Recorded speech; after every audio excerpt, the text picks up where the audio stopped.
You have been saving money for 3 years. The number keeps going up, but you still can't afford anything, and it doesn't make any sense. You check your balance every morning. It should feel like a progress. Instead, it feels like you are drowning. Bills eat everything. Nothing's left. I saved for 5 years straight. I worked KFC, Uber, and drove a bus all at once. Still ended up in $50,000 debt. That's when I realized I was doing it wrong. Today, I'm showing you what I learned, why your savings are actually shrinking, how banks use your money to get rich, and the simple system I used which took me from $50,000 in debt to owning my own house. There are no shortcuts, just what actually works. Let me be honest with you. I made every money mistake you can make. I worked 3 jobs at once. KFC, Uber, bus driver. I barely slept, but I saved everything. Then life happened. My car broke down, $2,500 on credit.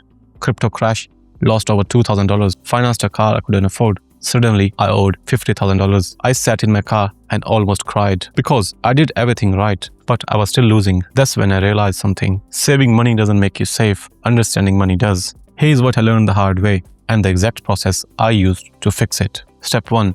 Your savings are dying every day. Most people think saving money is safe. You see the number go up $1,000, then $2,000 and $5,000. It feels like a progress. But here's what nobody tells you. Your money loses value while you sleep. Let me explain with simple math. Inflation is about 3.5% right now. Your bank gives you 1.5% interest, maybe less. So if you have $10,000 saved, you make $150 per year. But inflation takes away $350 in buying power every single year. You're not saving money. You're losing $200 a year, and you're working hard to do it. I didn't know this when I was 22. I thought my savings were growing. They weren't. They were actually shrinking, and I was working 3 jobs to watch it happen. Step 2. Banks are using your money to get rich. Here's how banks actually work. You give them your money, they say we'll keep it safe. Then they lend it out to other people, to businesses, and then they charge 5, 10, or even 20% interest, but they give you 1.5%. Let's use real numbers. You have $10,000 in bank. They give you $150 a year. They lend you $10,000 at 10% interest. They make $1,000 from your money. They keep $850. You get $150. You're exhausted from working, sacrificing time with your family, and the bank uses your sacrifice for profit. When I learned this, I got angry, not at the bank, at myself for not learning this sooner. I was playing a game I didn't understand, and I was losing. Step 3. I learned how money actually works.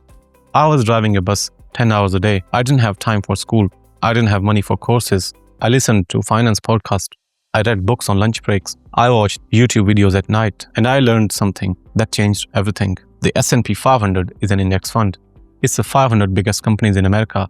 Apple, Microsoft, Amazon, Tesla, all of them. Over the last 100 years, it averaged about 10% returns per year. Not every year. Some years it drops, but over time, it goes up. Here's what that means with real numbers. Invest $10,000 in S&P 500. Leave it for 30 years. At 10% average returns, it becomes $174,000.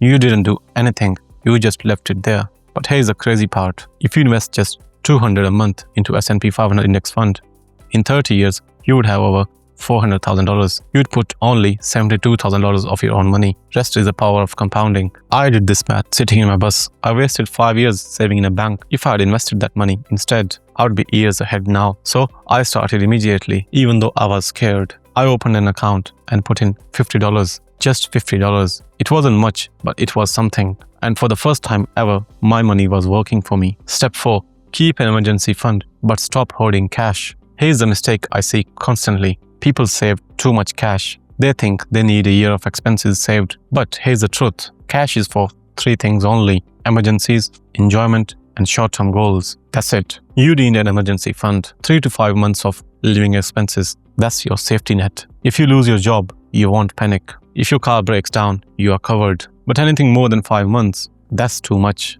That money should be invested. Here's why. Let's say you need $2,000 a month to live. 5 months of expenses is $10,000. That's your emergency fund. Keep it in a high-yield saving account. But if you have $30,000 sitting in cash, you're losing money every single day. That extra $20,000 should be invested in the market, growing, compounding, and working for you. Because cash in the bank dies slowly. Invested money has a chance to grow. Step 5. Increase your income with skills. Here's the hard truth. Saving alone won't make you rich. Investing alone won't make you rich fast enough. You need to earn more money. I know that sounds obvious, but most people never actually do it. They work the same job for years, hoping for a raise that never comes. I did that for 3 years and I got 50-cent raise. After 3 years of hard work, that's when I realized something. I had to take control. I taught myself to code. I couldn't quit my job. I needed money. I just used every spare minute, watching coding tutorials, practicing on my laptop during lunch, staying up late, writing code after work.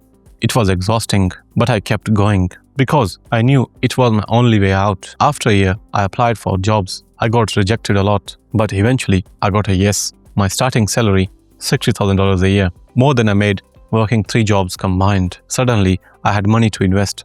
I had money to pay off debt faster. I had money to actually live. That's when everything changed. Within 2 years, I paid off $30,000 in debt.